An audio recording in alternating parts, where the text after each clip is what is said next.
All right, let's jump right in.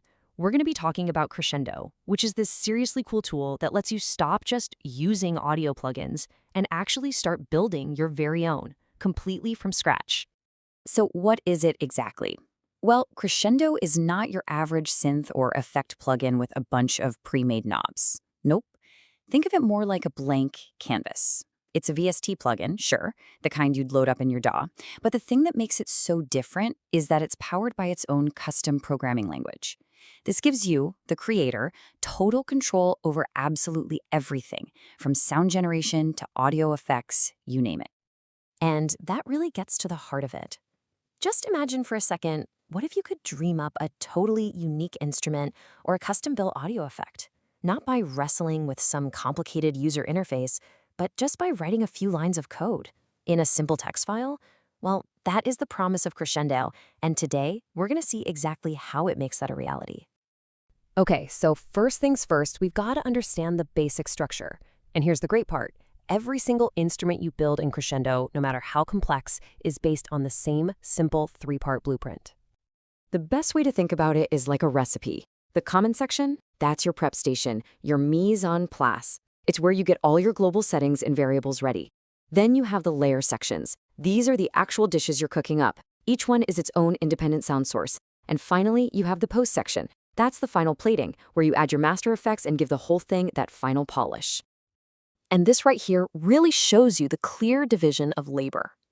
A layer is all about the individual notes. It hears a note on, it makes a sound, it shapes it, it sends it out. It's laser focused.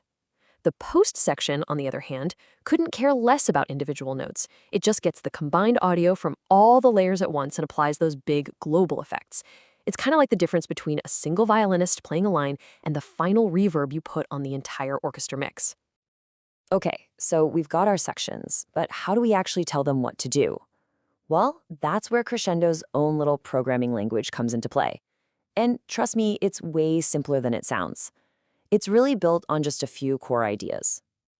And here they are. This is pretty much your entire toolbox. You've got variables, which just hold numbers.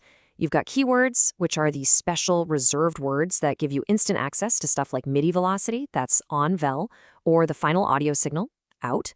Then you have functions, which are these powerful little machines like oscillators and filters.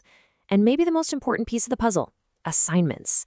That simple equal sign is how everything gets done in Crescendo. Now, here's where things get really, really clever.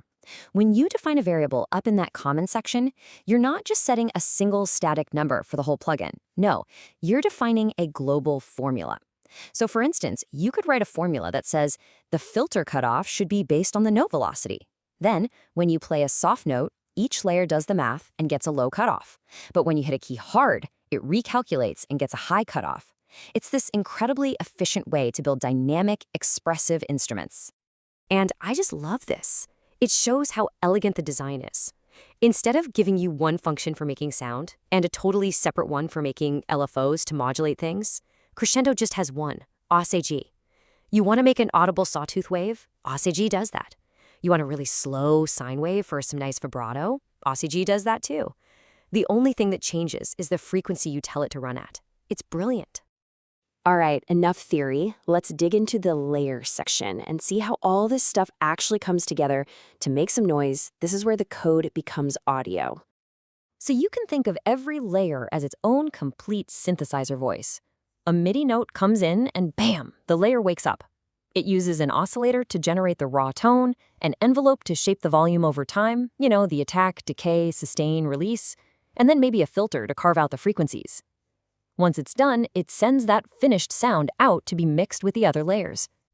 One of the most powerful instructions you have in a layer is sample, and it has this amazing dual personality. On one hand, you can use it just like you'd expect, load a wave file and build a sampler instrument. But here's the crazy part. You can also use it to build a waveform from the ground up, defining the precise level of up to 32 different harmonics. It's basically like having a mini additive synthesizer built right in. And it goes so far beyond just basic oscillators. Crescendo has these specialized generators for some really advanced sounds. You can make those huge, lush, detuned supersaws for massive translates. You can do wavetable synthesis, scanning through a sample to create these beautifully evolving sounds. Or you can dive into the really weird world of granular synthesis, which chops up audio into tiny little grains to create textures you've never heard before. So our layers are busy making awesome sounds.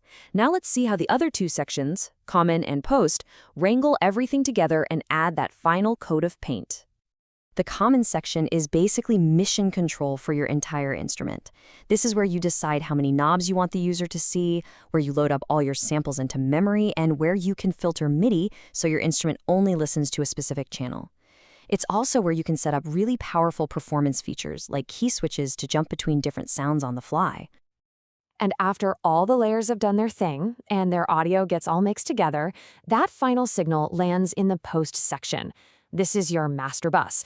It's the perfect spot to add those final glue effects. A nice reverb, a bit of delay, maybe some compression to tighten things up. Now check this out. The Post section can listen to two things. Of course, it gets the audio from your layers through keywords like out. But, and this is huge, it can also process external audio coming into the plugin using the in keyword. This opens up a whole world of possibilities.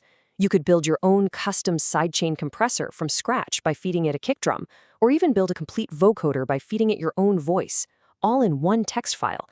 It's wild. We've covered the basics, but now let's get into the really fun stuff.